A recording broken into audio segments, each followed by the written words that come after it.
Give it up for Maggie Kinsella! Yeah, Maggie! I am not the president, guys. Bill Flynn is the president. My name, again, is Maggie Kinsella. I am just a director, but I am the website administrator. So I'm totally awkward, and I hate speaking in front of big crowds, and so naturally I've loaded myself up on edibles and joints and have nothing prepared, and I'm just kind of going to speak from the heart. Yeah. I've worked in the industry. I've worked for one of these big corporations, and I have seen some really unethical practices, and I've seen some of the weed that goes out, and it's not that great. I might be a weed snob. I might have really high standards. I want my ash to burn white. I want to be able to smell my weed when I open the jar or crack the bud open. If you can't smell anything, it's not that great. Sorry. Terpenes are the most important part of your weed. Tasting it means you have good stuff, because we hear a lot about THC, CBD, the cannabinoids, right? Your terpenes are going to dictate what those cannabinoids do. Your terpenes are your building blocks. So you want to be able to smell your weed.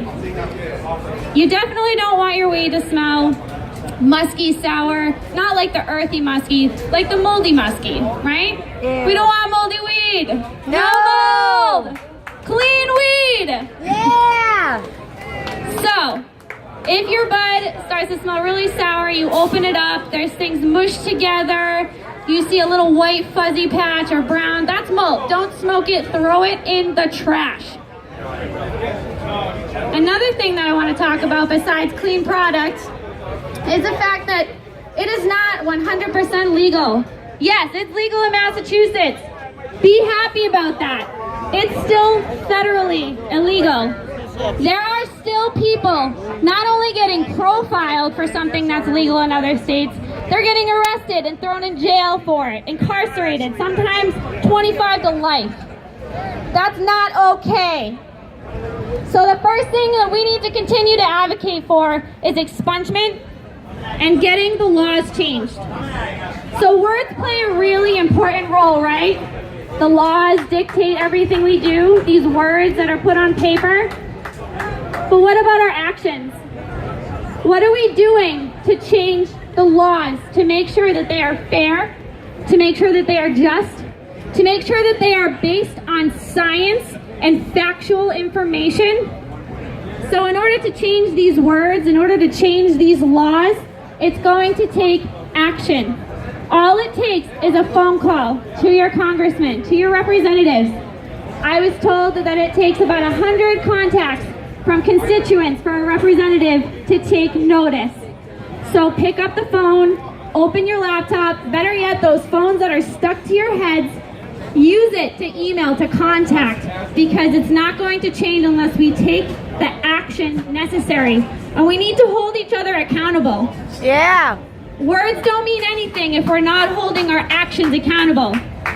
So if you go in a dispensary, boast that they do the right thing, and they're giving you moldy weed, or they're dunking their product in Xerotol, which is pretty much hydrogen peroxide, they're not being honest with you. They're not being transparent. And we're not going to be like that until the federal government changes it. OSHA needs to be able to come in and enforce health and safety regulations. Kitchen standards should be met at all times. And guess what?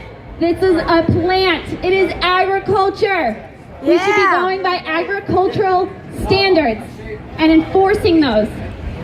So I might have nothing good to say so far about many of the dispensaries, but I'm excited because once those systems are put in place and once things are enforced, patients will be getting clean weed. Recreational users will be getting clean weed.